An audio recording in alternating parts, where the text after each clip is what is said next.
जैसे हम भाषण दे के बाहर निकले तुरंत टनाटन आ गया।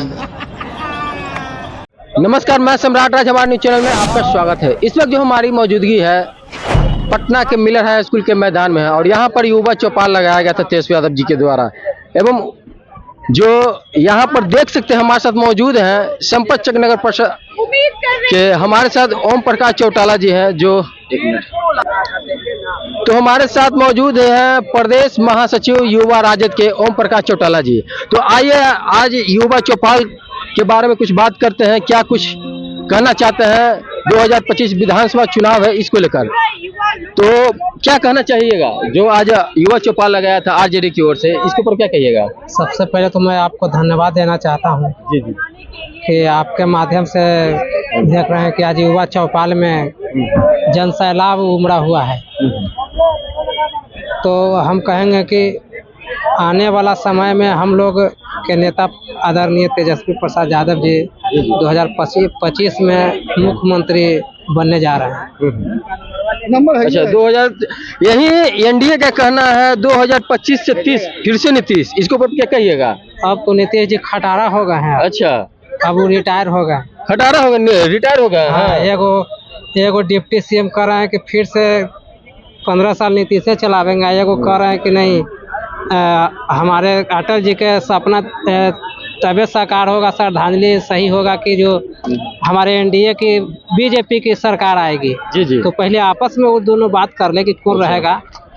यानी कि आप कहीं ना कहीं इशारा कर रहे हैं कि जेडीयू और बीजेपी में कहीं ना कहीं फूट होने वाली है। फूट है, एक नाथ शिंदे वाला हाल होने वाला है नीतीश कुमार के। क्या 2025 में एक नाथ शिंदे जो जैसे बने आज वहाँ के। अच्छा, मतलब इनको पार्टी को खत्म कर दिया जाएगा, तोड़ दिया जाएगा, दिमाग की तरफ चाट जाएगा बीजेपी वाले सब, दिमाग की तरफ चाट जाएगा।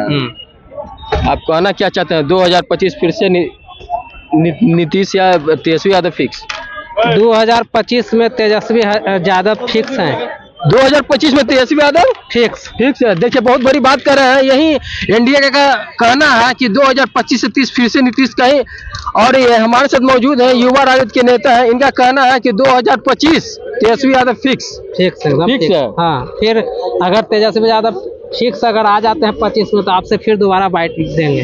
पक्का रम और कैमरा। हाँ, आप पार्टी भी मेरे तरफ से रहेगा। और आप सुन सकते हैं, इनका कहना है कि पार्टी भी मेरे तरफ से रहेगा। तेजस्वी जी आ जाएंगे। अच्छा, 25 में हम लोग देख रहे हैं कि युवा के चौपाल में कितना जन सैलाब उमड़ा है। अच्छा, क्या क्या युवाओं के लिए अगर जीत के आते हैं तो लाने जा रहे हैं तेजस्वी यादव जी, कुछ घोषणा की है, उसके ऊपर क्या अभी आप तो सुनने के होंगे, आपके माध्यम से लोगों को बताइए। तेजस्वी जी युवा गठन करने की बात कहे हैं कि अगर मेरी सरकार अगर 25 में बनती है तो 1 महीना के अंदर में पहला कदम से युवा गठन का घोषणा कर दिया जाएगा। इससे बड़ा क्या हो सकता है युवा के लिए। ठीक है, परिचय। ओम प्रकाश चौटाला, प्रदेश महासचिव युवा राजद बिहार, संपत चक। देखिए, प्रदेश युवा राजद का सचिव है जो संपत चक से आते हैं। इनका कहना है कि यहाँ से तेजस्वी यादव मंच से संचालन किए हैं और कहे भी हैं कि जो खटारा गाड़ी है उसे रिटायर कर देना चाहते हैं। और इनका कहना है कि 2025 तेजस्वी यादव फिक्स। तो आप क्या सोचते हैं, अपनी प्रतिक्रिया हमारे कमेंट में जोड़ दीजिएगा। देखते हैं विशेष रिपोर्ट।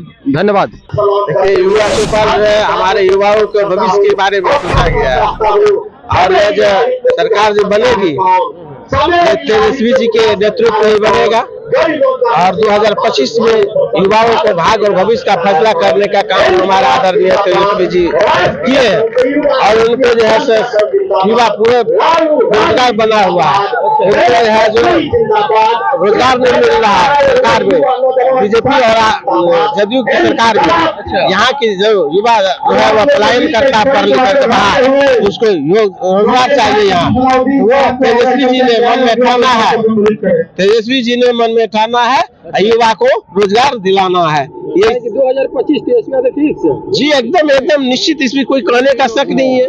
वही विपक्ष का कहना है कि 2025 से 30 नीतीश कुमार जी 2025 में वो फॉल्स हो जाएगा। हाँ जी, नीतीश का यहाँ आने का चांस नहीं जी, फॉल्स हो जाएगा। इसलिए उसका बीजेपी का सुपरा साफ होगा। 2025 में युवाओं का कंधे पर भार है। युवा देख लीजिए, पूरे बिहार का युवा जन सैलाब के साथ आया हुआ है और ये उन लोगों को रोजगार चाहिए, रोजगार के लिए यहाँ आया, उस रोजगार मेन है।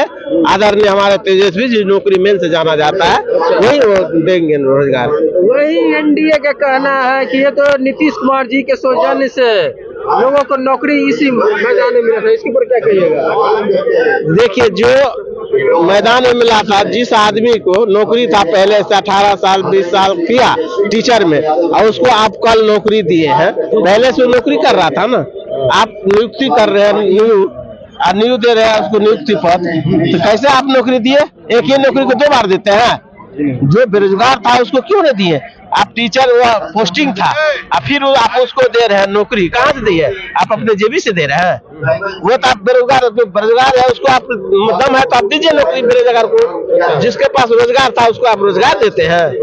ये नीतीश जी का ठगने और छलने का काम कर रहा है नीतीश जी पूरे बिहार के युवाओं के साथ।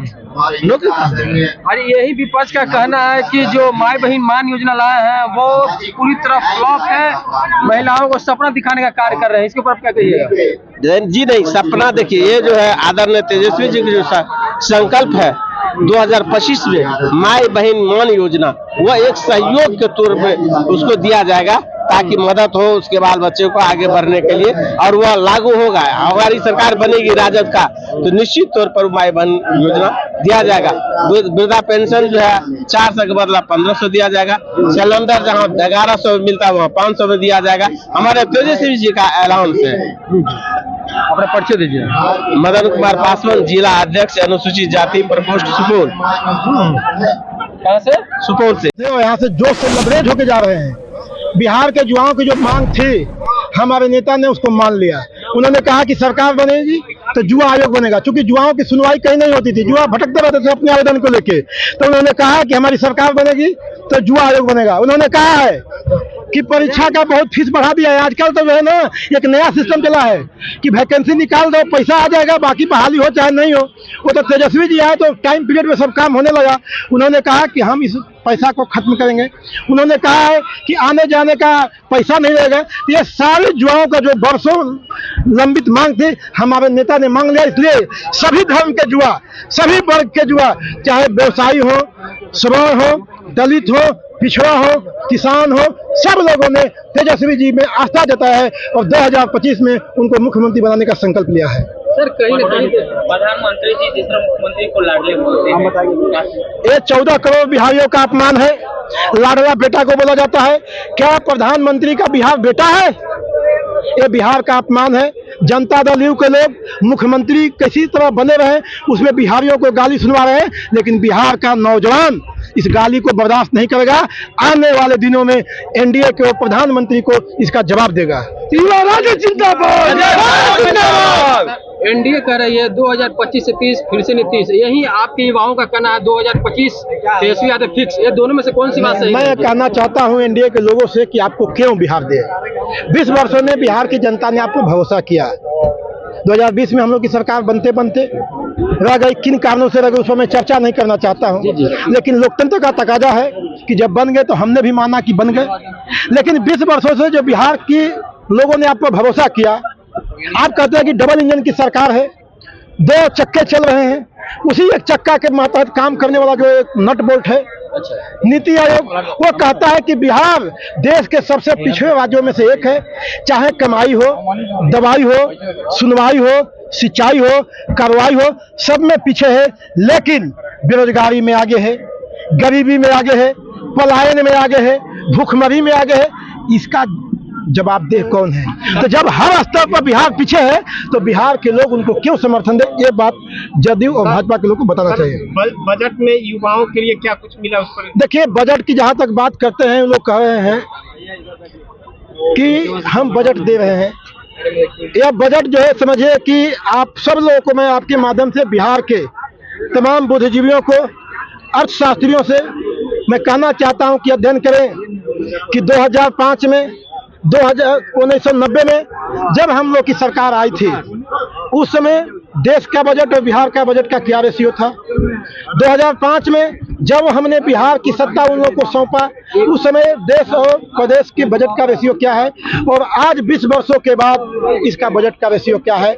आज के हिसाब से अगर 2005 में सरकार नहीं बदली होती अगर राबड़ी देवी जी मुख्यमंत्री होती, राष्ट्रीय जनता दल का मुख्यमंत्री होता, तो बिहार का बजट 5 लाख करोड़ का होता। लेकिन आज बिहार का बजट कितना है? कितना है? 3,10,000 करोड़ का बजट है। आप समझिए, इसी के चलते बिहार पीछे है। बिहार पीछे कैसे आकाश में हो जाएगा?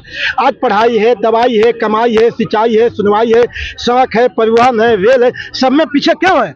क्योंकि इसका बजट ही नहीं। वो दोनों चक्का समय से नहीं चल रहा है, वो चक्का फेल कर रहा है। वो 50 लाख करोड़ पहुंच गया। उसके हिसाब से अगर हम कदम से कदम मिलाते तो हमारा बजट 5 लाख करोड़ का होना चाहिए। या हम आप लोग को भी कहते हैं कि कोई मैं बोल नहीं रहा हूं, आप जाइए और अध्ययन कीजिए कि 2090 में बिहार का बजट क्या था, देश का बजट क्या था, 2005 में बिहार का बजट क्या था, देश का बजट क्या है। उस हिसाब से आज बिहार का बजट कितना होना चाहिए अगर देश का बजट इतना है तो। चलिए, धन्यवाद।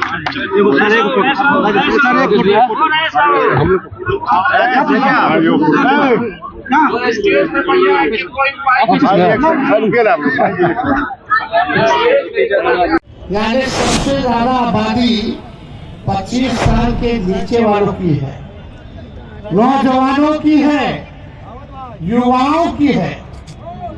तो जहां युवा सबसे ज्यादा तादाद में रहते हैं, वहां रिटायर्ड और टायर्ड मुख्यमंत्री नहीं चाहिए। बोला 75 साल का मुख्यमंत्री चाहिए क्या?